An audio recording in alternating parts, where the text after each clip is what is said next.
take y'all on a hike. We are going to go down the Blue Trail, which was cleared for us in the summer of 2019 by our artist in residence, whose name was David. So, come follow me. So as we walk down this trail, we're going to be looking out for a couple different things. We might see some animals, although if I'm talking, we might scare them away. We're also going to be looking out for all the different plants that we have here at Johnsonburg. We have a lot of really cool ones. So some of these are going to be really big and tall trees, other ones are going to be a lot closer to the ground, and they have different functions in the ecosystem. So we're going to talk a little bit about that too. If you look around this whole site, you can start to see that there might be some rock walls, there might be some plants on the ground. There's plants in all stages of their life. And we're going to look for these plants that have grown up from what used to be farming fields. So all around us used to be fields of crops. And this forest is pretty recent. So we're going to look around for different things that might give us clues for how it got here. So this plant right here is really cool. This is a favorite of a lot of staff and campers here at Johnsonburg. This is called spice bush. If you could smell it through the screen, you might smell something like Fruit Loops or a little bit spicy scent. This is a plant that grows in the shrub layer all around us. So any tree that's about as tall as I am is most likely a spice bush. It might be a young sapling, but these are pretty common around here. They're really cool for a couple of different reasons. One is that they do have this cool scent and are easy to recognize by that. But they're also really important to a type of butterfly that we have here called the spicebush swallowtail. So that butterfly will lay its eggs on the trees, and the caterpillars will use the leaves for protection and, I believe, food as they grow. So if you ever see a spicebush leaf that's a little bit rolled up, there might be a caterpillar inside living. You don't want to open it up though, because they're trying to stay safe from birds and other things that want to eat them. All right, come on.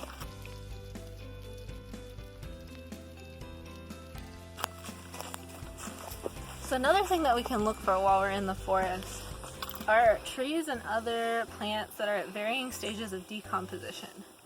So this is one example of a tree that's dead. It's lost all of its bark, so it has no protection. And something really interesting is happening to it while it sits here. It's not just gone from the ecosystem even though it's died. If you take a big step out, you might see that it's got an uneven texture. Some animals might use it to find food, like woodpeckers, and maybe even some predatory insects.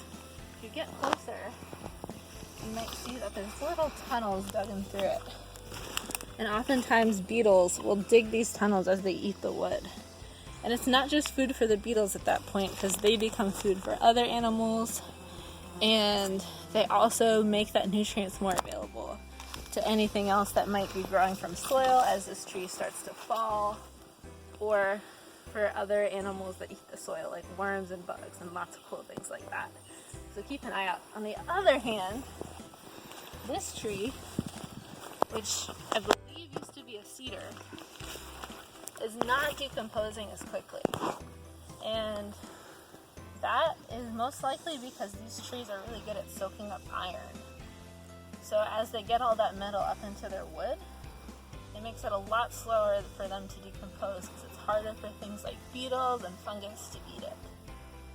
The cedars that we might see along this trail are probably going to be pretty common because most of this farmland used to house cedars so that they could harvest them for fence posts and lots of other things. This wood was really good for building lots of different things. So now we're going to keep on looking for lots of stages of decomposition as we go.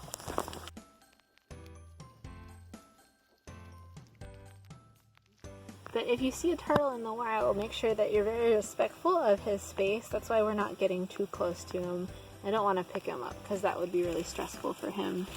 But what we can look at is if you look at his shell, you can see that there's some ridges in his shell.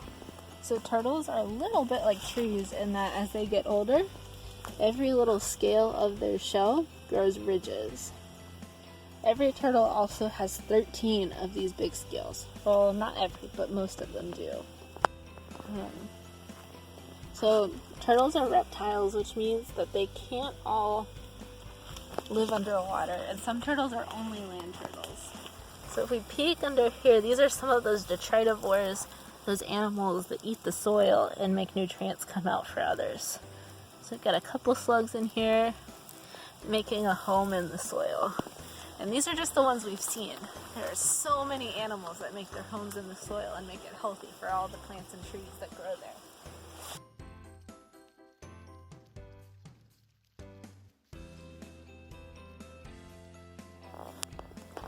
So what we have here is a really pretty spider web. The spider got a little skittish right as we got here and has jumped away. But we can look at his web without bothering him too much. While we're here, what I really want to show is that spider webs are really complexly designed. So we know that they're sticky, and they're designed to do that with glue, but the whole web isn't sticky. So before we get off this trail, I wanted to show y'all one more thing that we have on our trails here at Johnsonburg. So we talked a little bit about the land history and how this all used to be farmland.